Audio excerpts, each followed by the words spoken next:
Alright guys and girls, here we are at the Lemire Group workshop down in Laverton in sunny Melbourne.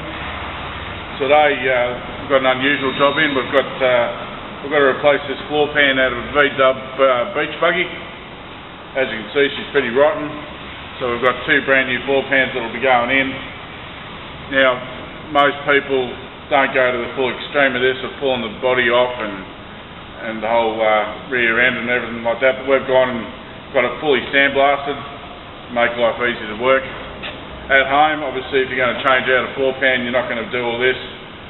It is easier to do it with the body off. Now, this body is obviously upside down at the moment, and it's just to show you how easy it is or where you need to cut to when you're cutting the pan out. This lip here is where the new pan will sit on top of, so we're going to cut all the way through here using the plasma cutter. Now I'll show you how the plasma cutter works shortly, but we've also got, if you haven't got one of the plasma cutter, which most people don't, then you'll have to use a grinder. We use the Millers and Falls grinders that we actually sell down here at Lemire Group, so don't hesitate to give us a call or whatever, www.lemiregroup.com.au. So that's that. We also use a lot of TWM equipment, which is very handy. We also sell all that. Now, like I said, this is a plasma cutter, so I'm just going to demonstrate really quickly how easy it is to use the plasma. So it's pretty simple. Just press it down.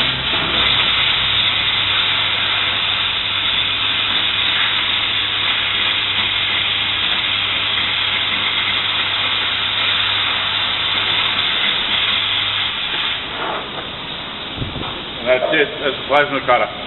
So, what we're going to do, what we've already done here this morning is already marked out. We know our measurements from certain points of where the pan needs to be at the end of the day. So you take the measurement from here to here, which is roughly 24 inches. It's roughly about the same back here. 4.5. Different pans. 4.5 measurement? Oh, you take your 4.5 measurement from back here, all the way to the front as well. And 4.5 to here. That'll give you a fairly good idea of where the new pan's going to go. Now we'll start cutting this out. It won't take long. To take a floor pan out properly, it should only take about 25 minutes. I'm not going to make you wait and watch all that. But this is the start. This is stage one, and we'll get back to you shortly. One side at a time. One side at a time. Oh yeah. The boss is telling me to let everyone know you only do one side at a time. So the wishbone sort of area doesn't twist and distort. So you cut one side out, put the new side in, change over and do it all again. It gives you a reference on the other side. It also gives you a reference, if you leave this one in, gives you a reference of, because they're identical left and right, gives you an idea of what else you need to do. Alright, cheers.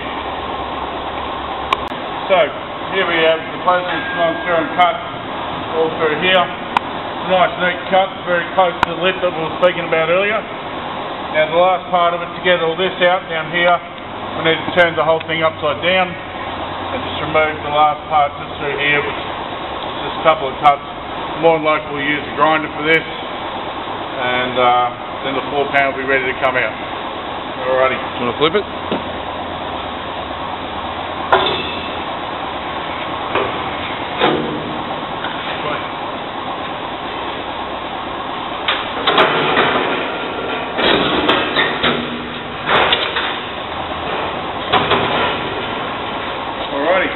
Aussie muscle. As you can see, they're not overly heavy. We're going to be using the micro wheel for the grinder.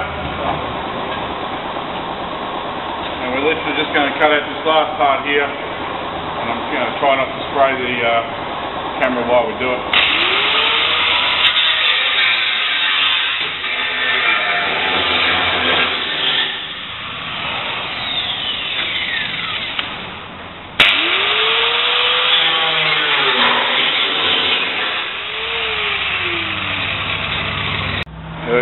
Alrighty, so as you can see, the floor pans finally came out. Took a little bit of effort to cut out this section here. I used the angle grinder and the micro wheel to cut it, and now we've just got to come through here and remove this section. And then once that's removed, then we're going to go alongside this lip that we were talking about from earlier and remove the existing steel and you can see where it sits on top here. And if you look really carefully, you can see the original spot welds. So we're going to get an air chisel with a spot welder remover, and we're going to go all the way along the edge here and remove all that. Alrighty. That's where we're at this stage. Alrighty guys, so we're just going to show you a little bit about this before we start removing all the edge. You'll be able to see just in here, there's the original edge, and we've been able to use the hammer just to tap it up a bit to get a start on it. And we're going to remove all this all the way around, and it'll be all good. Now the tool we're going to use, it's an air tool. This is it here, and it's got a blade on it that's specifically for removing spot welds. It's pretty loud, so we're not going to watch while I'm doing it. Alrighty guys, so here we are back to doing this V-dub beetle floor pan, and we've used the air chisel to remove the excess around the lip. I hope this is all good enough for you guys. But so this is what it looks like once it's been removed. It's got a little bit of rust, so we're going to get a poly fan on it and just give it a clean up and make it right. And then we're putting the new floor pan in. Pretty much those the air chisels you can buy from any sort of good tool shop. They're pretty cheap and they're a great thing and take a lot of hard work out of it. Well worth it. Like I said, with the air tool, it's got this chisel. You know, that chisel piece has got a flat edge and a pointed edge. So that's the flat edge, that's the pointed edge. You have to have that the sharp edge up to be able to cut through it. Now here we have the new floor pan. Unfortunately, this one's been sitting outside for a few days, so she's got a little bit of rust on it. So we'll see how she goes at fitting up.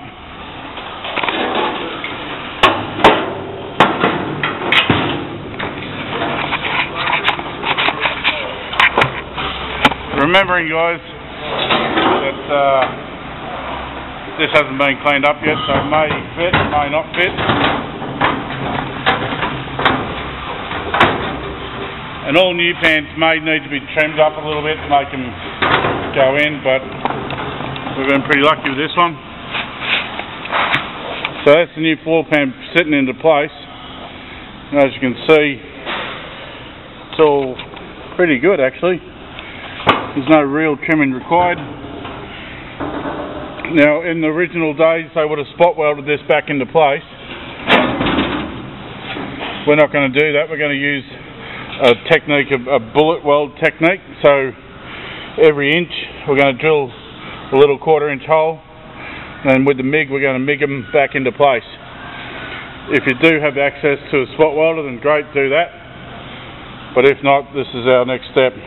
Make sure, obviously you got to check your measurements, make sure it's all sweet. As you can see under here, it's sitting up proud between here and here. So you're going to have to clamp that down and make sure that's sitting right before you weld it. So we're going to get on and get the poly fan out and clean everything up, and then start prepping to put the new floor in. Alrighty.